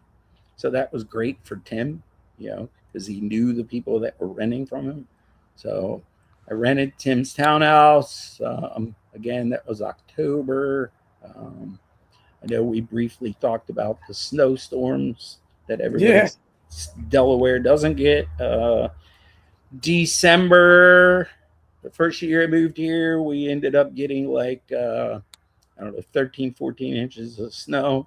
It's like, the heck, thought I moved away from this. Frederick County didn't get any snow, and here we get 14 inches at the beach. Then January comes, and we got another snowstorm, and that snowstorm was like 17 inches of snow. Like, oh my God. So February, after I retired, my house was done. We actually moved in February 25th, 2020. I guess that was 2022, February 25th.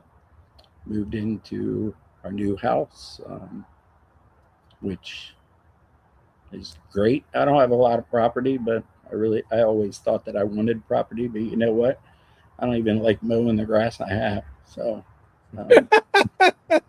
I feel you, brother. I mean, again, it's a very small lot. I built a 4-bedroom rancher. I have a 33 by 30 foot patio that eats up a lot of my property. So I love my patio. I have a screened-in porch, which is what I'm sitting in now. So once we moved here, I got bored. We were, I guess it was March. I was driving my wife nuts because I was bored. I didn't know what to do. I was starting to fish. I'm not really good at fishing. So that wasn't working. And of course, it was cold, March. I'm like, it's too cold, or the pond might be frozen or whatever. And so in April, I decided I'm going to join the fire department. So volunteer fire department down here. I joined Rehoboth. I knew nothing about the Delaware Fire Department, and actually my house, I'm in what's called Indian River's first due, but Indian River's firehouse is 3.6 miles from my house. There's another firehouse that is actually housed with Lewis and Rehoboth. It's a combination. There's red fire trucks and there's white fire trucks in it. And that's only 1.9 miles from my house. So if my house is on fire, I get the firehouse that's 3.6 miles away, not the firehouse that's 1.9 miles away. That's Delaware. Crazy. Delaware hasn't caught up with the times that there's GPSs. So anyway, I joined the firehouse that's 1.9 miles. Again, I didn't know anything. I just saw the sign. It says Lewis Rehoboth. didn't know anything about it. I ended up going online. I got an application for Rehoboth. I joined Rehoboth, started running calls with them in May of that year. It was great. My first year, I probably went to 13 or 14 working fires. Wow. Yeah. Oh, man. So, and those guys, when I joined, they're like, we don't go to fires, just to let you know. And here we were running all those fires, and had a gentleman, his name is Warren Jones. He was my mentor. He is now 80 years old. He doesn't drive as much as he used to because he doesn't want to drive at 80 years old. But he was a great mentor, and he was the one that kept on telling me, we don't go to fires. And then we kept on running these fires. And he said, I don't know what you did, but since you joined here, we're running a lot of fires. So yeah, my first year or so was great. Then it kind of fell off, and we weren't running as many fires. Eventually, they made me a lieutenant. Not that I really wanted to be an officer, but and then this year they decided to make me a captain. But this year I'm turning 65. I told them I really didn't want to. I was wanted to take a step back. And then I believe it was February of this year, I just decided I'm done. They told me don't quit, just go inactive. So I went inactive. The reason for that is they said, well, when you come back, it'll be easier. And I'm like, I'm not coming back. Yeah. I'm done. I'm done. It is so nice to sleep in my bed every night and not be woke up by a pager. And so, it was a good run. I was a member for 4 years. So I don't regret it. Yeah, you just scratched that itch, and it scratched, and you're good now. I did scratch it. I'm still not any better at fishing. So I have a hot rod now. I actually have a 1928 Chevy Coupe that only the body and frame are original. And it's a hot rod. It'll go 100 miles an hour. It's got an engine in it out of a 69 Camaro. So it's scary because it doesn't have a roof. It's just got a lap belt. Again, it's all original, body and frame original. And yeah, Chevy 350s in it. So I'm back to hot rodding again, but I don't race it.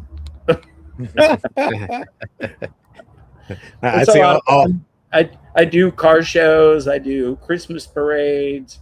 I have a guy that's actually one of my neighbors. Her son-in-law dresses up like Santa every year and rides on the back, and we ride through the neighborhood and hand out candy canes at Christmas. So that keeps me occupied. So good. Yeah, that's good, man. Retirement life has been good. Good.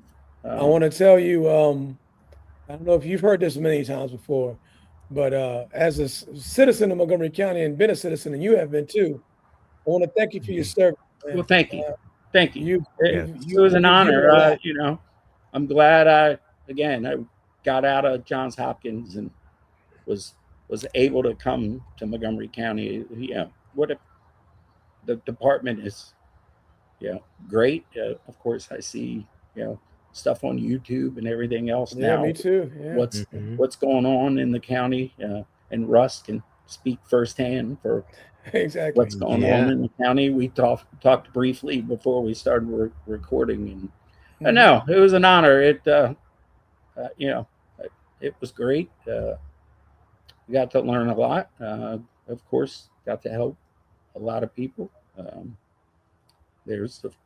And then being on the USAR team, I couldn't tell you how many hurricanes I went on with the USAR team.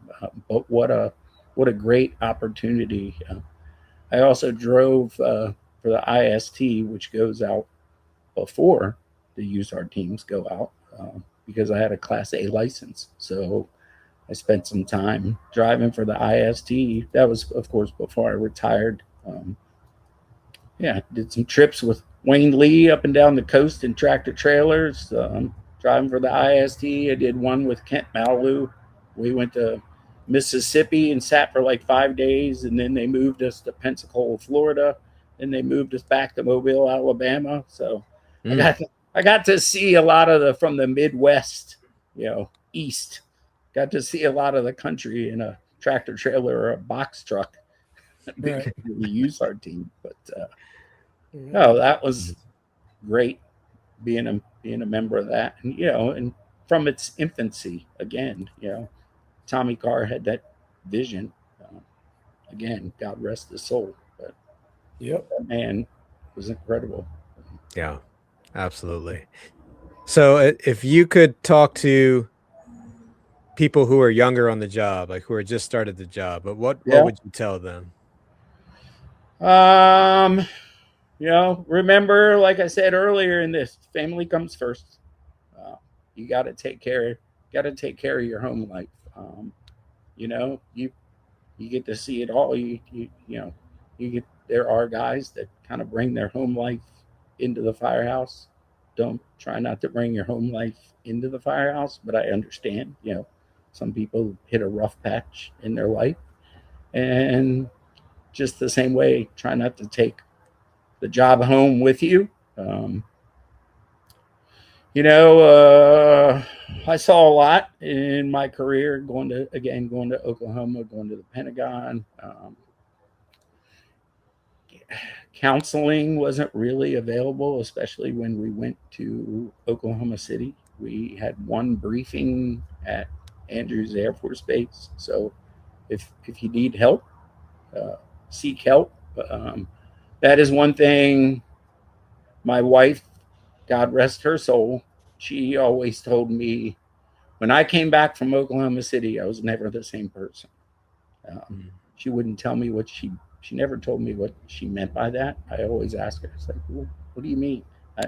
I feel like nothing changed in my life, but she told me it did. Again, she never told me what that was. But seek help if you need help.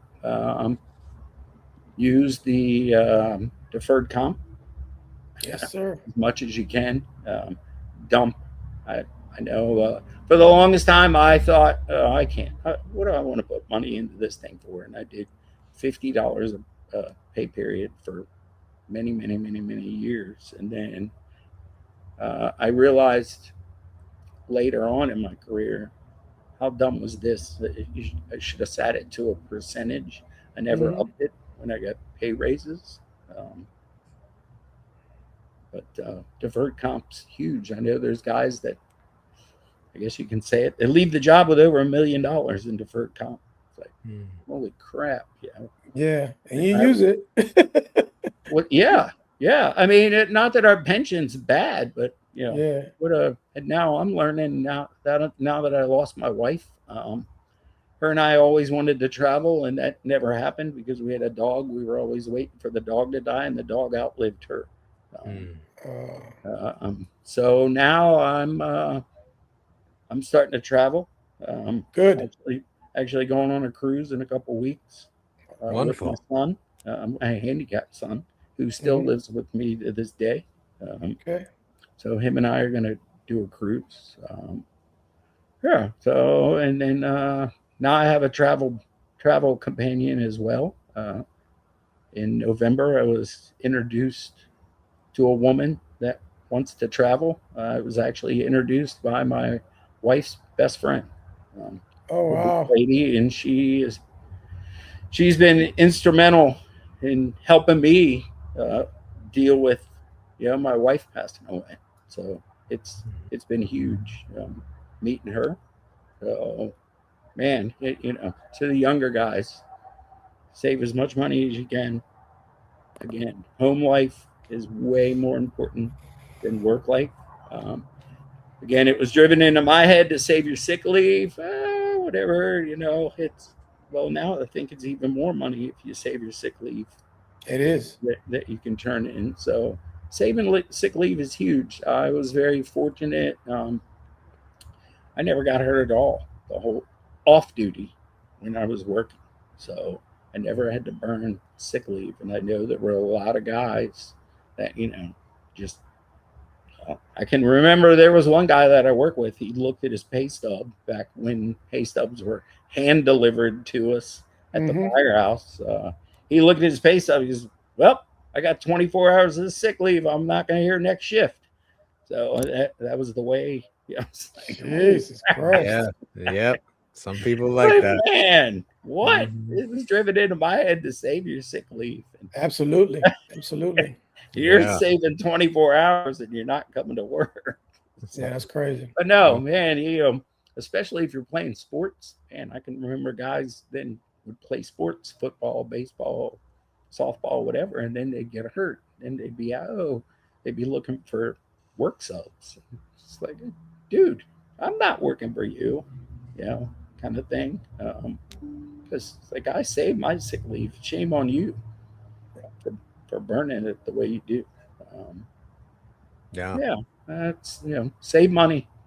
Home life is important, but also taking care of yourself mentally is important. I wish I knew what my wife meant. I was never the same person.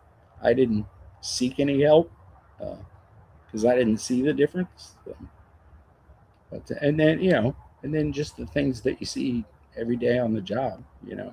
Of course, I ran fire calls where there were fatalities. I remember one in particular was Tony Rankin was my officer on the rescue squad, and we ran a fire actually in 26's area, and it was in the penthouse on the roof of the building. It was all storage, and oh my gosh, we had already been off the roof, went through rehab, switched out cylinders, and then Tony and I are going through the building. The fire is pretty much out, and we go by this room, and I shine my flashlight in there, and I stopped, and I looked at Tony. I was like, "Was that a body?" And sure enough, we didn't even realize what it was. The guy was in the elevator. We just thought he was in a room. The building had a couple arson fires over the last several months. The fire alarm went off in the penthouse, and he got in the elevator to go up and see what was going on in the penthouse. It was one of the old style elevators where the light beam shines, to tell the door that it can close. If something's blocking the light, the door won't close. So he took the elevator to the penthouse. The doors opened up. Black smoke rolled in. And that was the end. He laid on the floor of the elevator. And again, it was 45 minutes into the call when we found him. So, wow. That was probably, that sucked, because I knew it was like, this guy's, even though I grabbed him by the collar, he was a pretty big man, and drug him out onto the roof. It's like, Tony, we're so long into this call, this guy. We worked him. We gave him the benefit of the doubt. But, So, you never know what's going to happen on the job. So take care of yourself. Yeah. Absolutely. Absolutely. Yeah, and money. Take care of your family, home life. Yeah. Yes, brother. Thank you once again. Thank you. Thank you thank very you much. much. Here I was worried about time, and I've blabbered on for You're good. You're 2 good. hours. Yeah, you did great. You did great, man. Thanks. So, but one last question, man. So now that you've had this very long career, you've got to see a lot of great things, you got to do a lot of great things, and you've experienced a lot since retirement. But now when you wake up every day and you look at yourself in the mirror, how do you feel about the man looking back at you? And what do you say? I feel great about the man that looks back at me. I'm very honored to do what I had done for the citizens of Montgomery County. I feel great about myself. Life is good in retirement. I definitely 2025 was sucked. That was when I lost my wife. I lost my dog, but things are actually looking better now. Again, going on a cruise with my son. I just went away for 10 days with my now new travel partner / partner. She's been great. She, yeah, it's great. I love the person that I see looking back at me in the mirror. So I pushed myself after my wife passed away. I told myself I needed to lose weight. I've lost 40 pounds. Whoa. Yeah. I went from size 26-inch waist to, or 36 to a 32. So wow, I feel great about myself. Yeah. So it's a whole new life. My travel partner has gone with me and picked me out a new wardrobe. She's like, you need to get rid of these 36-inch jeans that you're that you're wearing. So, but yeah, I mean, my life is great right now. So retirement has been fantastic. So other than 20, you deserve it. You deserve it, brother. You deserve it. Thanks. But things are definitely turning around for All me. right. Yeah, I love the person that looks back at me in the mirror. So okay. Wonderful. So if people wanted to get in touch with you, what's the best way they can do that? My cell phone. I do. If you're not in it, you're gonna have to answer a question while you're calling me, so I don't get robocalls. But my phone number is 240-285-0153. Again, it's gonna ask you, why are you calling him? Why are you calling Rick Triplett? You can say about anything, or you can tell it because I want to talk to that old man, and it'll accept that, but it won't. Robocalls can't answer that question, so I don't get. That's an excellent calls. Yeah, that's awesome. And then I know you have my email. It's RESQSQUAD, so Rescue Squad at Comcast.net. It's just spelt funny because the real spelling was taken. Oh my gosh, I've had that email since I was a master at 29 driving the rescue squad. Is why I chose that email address. So nice. All right. Yeah, I still have it. But again, if you're not in my phone, good old, I think it's called Aurora or something, is going to ask you, why are you calling him? So if you're in my phone, you'll come straight through to me, and it'll notify me if you call me and hang up, because it'll tell me who called me and hung up and didn't leave a message. So, right. Nice. Yeah. I live in Delaware, 8 miles from the beach. What is there not to like if you like the beach? I'm not really a beach person.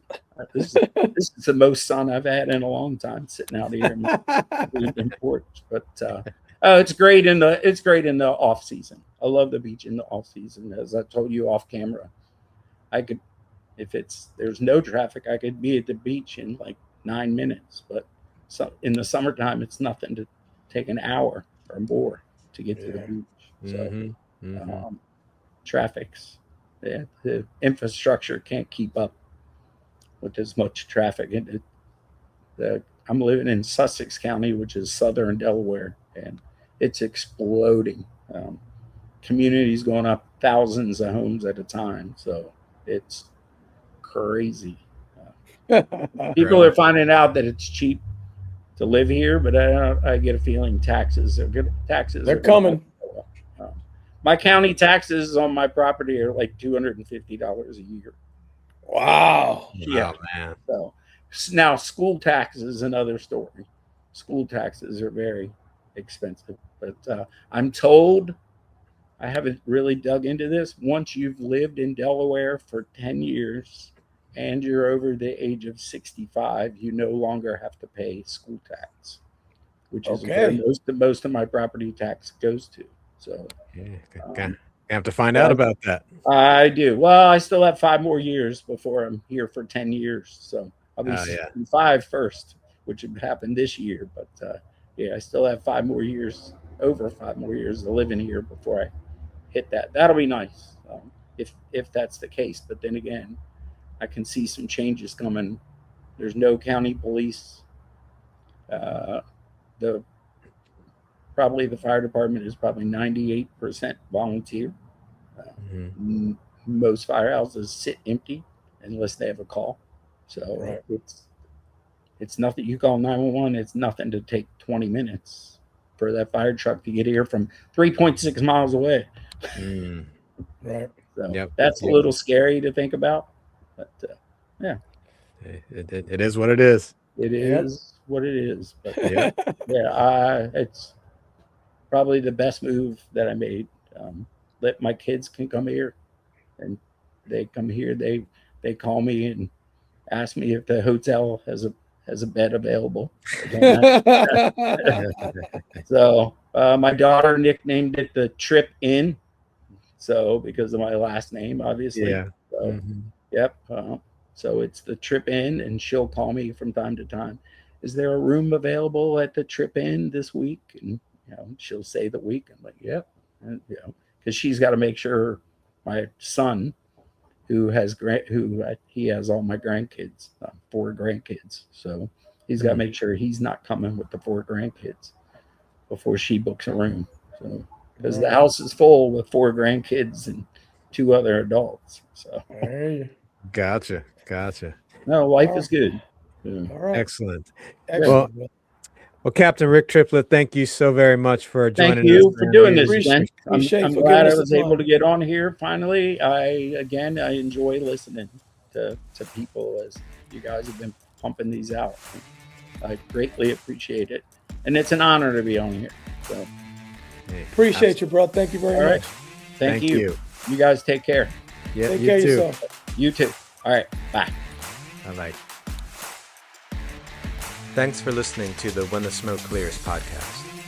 Be sure to check out our social media pages on Instagram, Facebook, YouTube, and TikTok. Just search for the When the Smoke Clears podcast. Feel free to email us at whenthesmokeclears8@gmail.com. That's whenthesmokeclears and the number 8@gmail.com. You can also support the show by going to the website buymeacoffee.com/whenthesmokeclears and donating however much you'd like.